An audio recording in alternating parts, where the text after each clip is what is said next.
In the previous chapter, we reintroduced the idea of a function.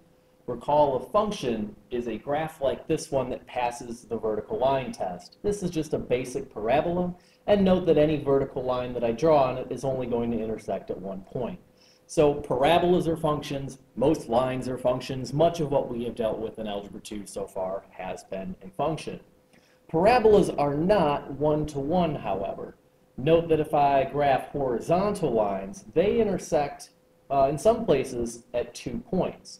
Not being one-to-one is what made quadratics fairly difficult to work with algebraically. This is the reason for that plus-minus in the quadratic formula, because you wind up with two solutions to most quadratic equations. With cubics, sometimes, first of all, a cubic is a function. Note that it passes the vertical line test. With cubics, though, some of them are one-to-one, like the parent function here. No big deal. But if you had something uglier like this purple guy, this is not a one-to-one function. So polynomials frequently had difficult algebra as well. Sometimes you had to pull out a quadratic formula in the middle of the problem. So that was no fun. What we're going to start looking at are exponential equations. And an exponential equation is a function. Note that it passes the vertical line test. That vertical line only touches once everywhere along the graph. But they're also going to be one-to-one. Always. All exponential graphs are one-to-one, even down here where it looks like maybe it touches in more than one place. The reason we're using Desmos is Desmos will actually show us where that one intersection point is. So there's only one. We can even zoom in to get a better view of that one point. Thanks, Desmos. So we're going to start looking at exponential functions and their inverses, which are called logarithmic functions. We'll get there at some point. But we just want to start with why one-to-one is important. And for you as a student, the real reason one-to-one is an important property is it makes the algebra much, much nicer than the quadratic unit. Let's take a look. So what the one-to-one property does for us is it tells us this 2 to the x plus 1, it equals exactly one thing. This isn't like x squared, where there are actually two possible answers. X squared equals 16. Well, maybe x is 4, maybe it's negative 4. We're not going to have that same problem with exponential functions. So what the one-to-one property helps us do is if we have two bases that are the same, and in this case we do, 2 to some power equals 2 to some power, the one-to-one property says those powers are equal. So x plus 1 is one of my powers, 9 is the other one. Those two things are equal by the one-to-one property. And hey, this is easy to solve. What's the opposite of plus 1? Minus 1. 9 minus 1 is 8. So x is just 8.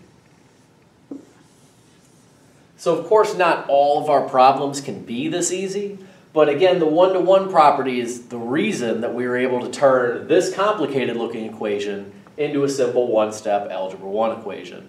Let's look at a few more examples. So in the second example, we now have variables in both of our exponents, but the bases are still the same. Note the base is no longer 2, now it's a 5, but they're both 5. So we have 5 to some power equals 5 to some power, and because of the one-to-one property, those powers need to be equal. So 4n plus 5, the power on the left, has to equal n minus 7, the power on the right.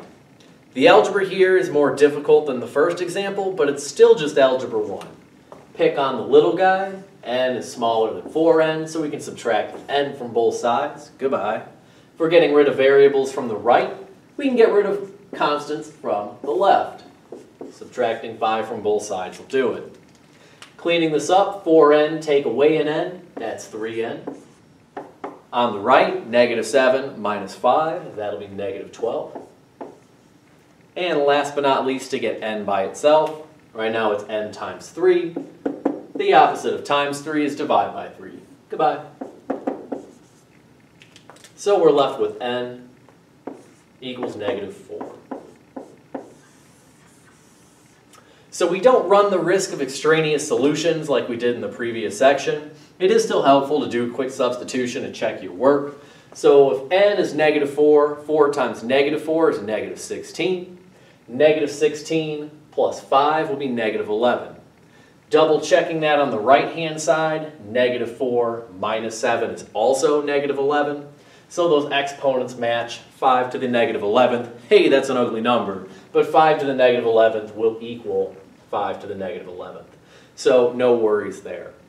So in both of these examples, we started with those common bases, so we were able to set the exponents equal. Let's look at a few examples where maybe we have to do some work before that one-to-one property comes into play.